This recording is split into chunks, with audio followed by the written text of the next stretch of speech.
Hello everyone, I'm Black Marvin, and I tried to recreate an API 550B EQ with the Kilohertz plugins, and I think I did a pretty good job.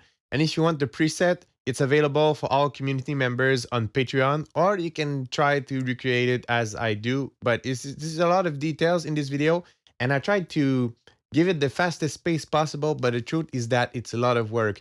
And I did run into some bumps and mistake on what I wanted to achieve, and you're gonna see how I end up doing it actually. So before diving in, uh, if you don't know what the API is, it's API is a brand of audio gear, and this one is a hardware EQ. It's well known. It's the 550B, and I'm going to try to recreate what I can recreate from this hardware inside Multipass. And what I'm going to recreate is actually the EQ curves and the way it works. I'm going to try to get as close as possible inside Multipass to what this actually does. Of course, it's a hardware, it's an analog hardware, so it's hard to achieve exactly the behaviors of this guy, but for fun, I'm going to try to get as close as I can inside Multipass. I have from the API website some very important information that I'm going to base my preset on. One thing I noticed is that there's a proportional Q, so I will need to try to recreate as close as I can that proportional Q inside Slice EQ. First thing first, this is completely blank. I'm going to set up the macros. So I'm going to do, for each band, there's going to be a frequency selector and a gain. Now that the macro set up, I'm going to start preparing the EQ. Since I'm going to work inside a Slice EQ, I'm just going to work on one band for the moment. I'm going to grab a Slice EQ.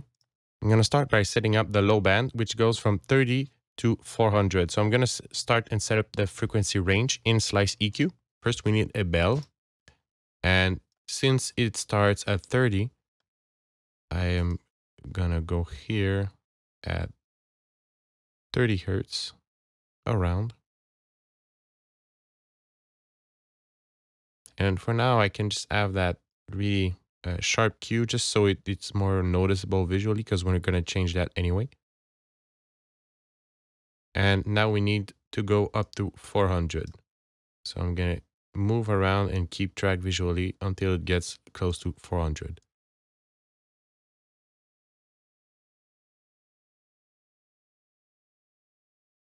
So the frequency knob is now set up from 30 to 400.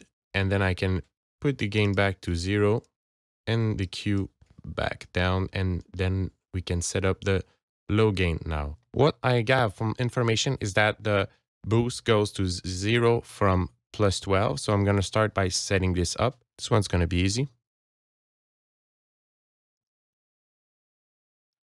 So Slice EQ gives me a nice visual feedback that here corresponds to 12 dB. So I'm going to go up to that line.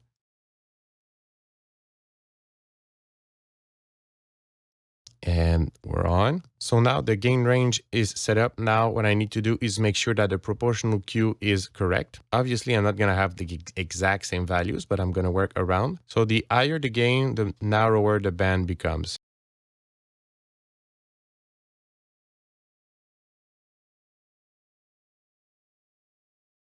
Now I'm at the maximum gain. So I'm going to set up the Q to look like this at maximum gain.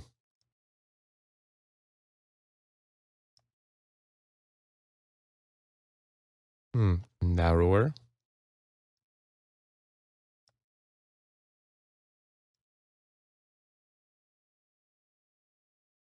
I think a bit less. There is some sort of tension here in the curve that I can't really change, but this is going to be my choice. So now I have a functional low band and I can select the frequency from that frequency range, and I can have the gain with that proportional Q. What I'm going to do is to set up the frequency range for each band, but now I have the gain values. I can just copy them to other bands. So now the low mid goes from 75 to 1K.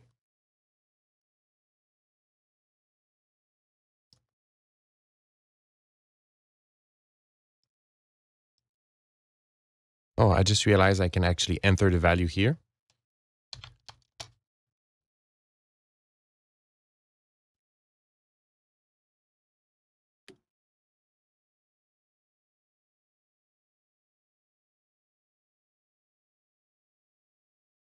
Now I am at 1K. This is set up. So I'm going to copy the values for the gain.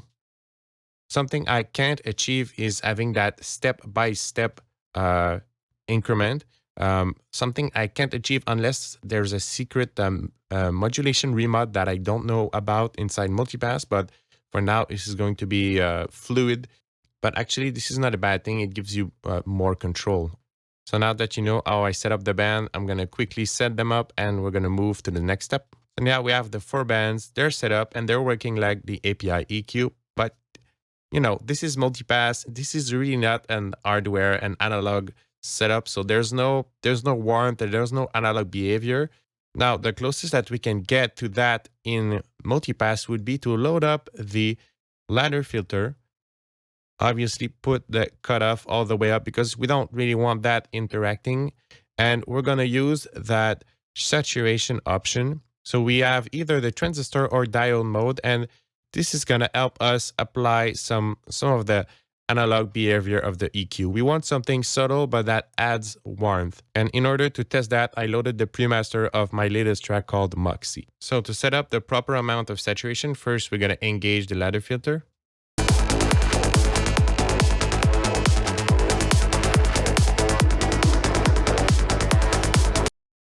And you probably notice that when it's engaged, we lose an amount of high frequency content. So first, we're going to fix that by adding some resonance.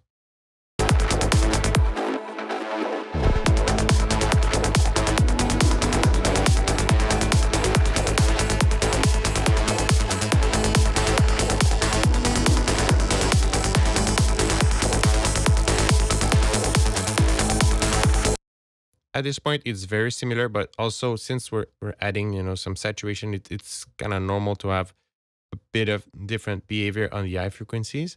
But right now it's good. And then we can start dialing up some drive.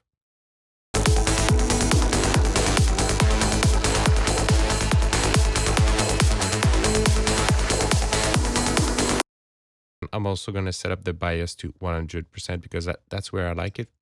So for the saturation amount, I'll always go up until the point where it's really noticeable, and then I dial it back around the middle of that value.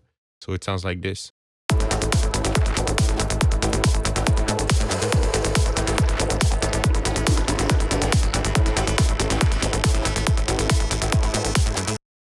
So now we have a bit of that analog warmth feeling. Uh-oh, I was getting really, really excited about testing the EQ when I just realized that I only have a boost EQ. I can't take anything off. And I've been scratching my head for a couple of minutes now, and I think I found a way to make actually a cut and boost EQ all in the same place. I just might have to change a couple of things. So basically what I'm going to do, I keep that preset, you know, that slice EQ preset with all the curves. We're going to work inside Snap Heap, and I'm going to have to remap everything to the slice EQ, but there's going to be one Snap Heap that is going to be the boost, and one Snap Heap that is going to be the cut. And instead of having, you know, all these controls here, it's going to appear as Snap Heap macros. So let's do this. Basically, I'm going to remap these macros the same way I did here. So I'm going to skip that for you. Okay, great. So I'm done. So here's how it looks like. And basically, yeah, that's what I wanted. I wanted to have some nice macro control, like basically like you're running the EQ. And if we open it inside, here's how it looks like with the macros. It's basically the same thing I previously did, but they're just swapped. So they can be basically appear in that particular order. So now this is the boost. In terms of, you know, assigning the macros, that I pretty much redid what I did, so I won't show up. And now this is the API 450 boost. Now we need to do the cut. So what I'm going to do, I'm going to save that Snap Heap API 450 boost. I'm going to load another instance of Snap Heap. I'm going to load that preset. And then I'm going to open up, and the only difference what I'm going to do is I'm not going to touch the frequencies. I only need to go and adjust the gain here. So for example, low gain, no, I don't touch the Q, I only touch here. That's 20%. That will be minus 20%. So now I'm doing a cut of the same value. So that's basically what I'm going to do to set up the cut. Same thing, I'm going to fast forward that process. And after that, we're going to do our final test. Finally. So I'm done. I have my final interface. I have the cut snap heap here. I have the boost snap heap here. I have the ladder filter that I added. Since now the knobs here, the macro knobs are free, I added a saturation just for fun. So I have control over that. Maybe at this point, you're wondering why so much trouble with these EQ and these curves. Is that the thing is that these values, they're really musical. They sound it's not like going on with slice EQ and being like all surgical with it and trying to remove like specific frequencies. The thing is that these pre-selected frequencies, they sound, what we mean by musical is that they sound kind of transparent. Obviously, if you put a lot of gain and a lot of cut, it doesn't sound transparent anymore, but it's meant to be sort of transparent, so the end musical. So let's test that out. I chose a specific section of the track that has a lot of content. So let's go. You're going to start by putting a lot of gain, and this will allow you to like sniff around or kind of hear what's going on in some specific frequency area. In some cases, you might end up wanting to cut at certain places or to boost at certain places. In this case, it's on the pre-master, but I'm gonna, out of a lot of fun and not necessarily work like it's mastering or a reference track, but I want to demonstrate the EQ and let's have some fun. I'm just gonna make it sound good. Let's go.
Also set up an output compensation at the end. So this is how the final test sounds.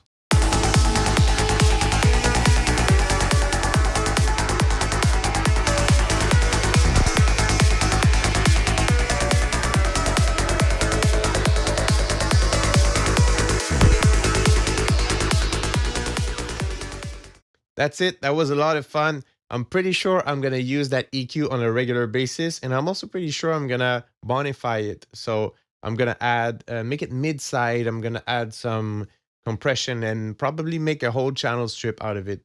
And if you're interested in downloading that preset, you can do it by joining my Patreon, which is called Black Marvin's Apprentices.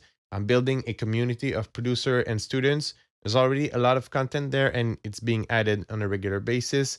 Recently, I just added a video on how to get signed on a record label, and there's some one-to-one mentoring there. There's some tutorials, there's some presets, and some support, of course. If you want to stay up to date with my music, you can subscribe to that channel, and you can also join my fan group, which is called Black Marvin's Friends, where I post some more personal content, some track previews, and a lot of stuff. Until then, I will see you in another video. Cheers.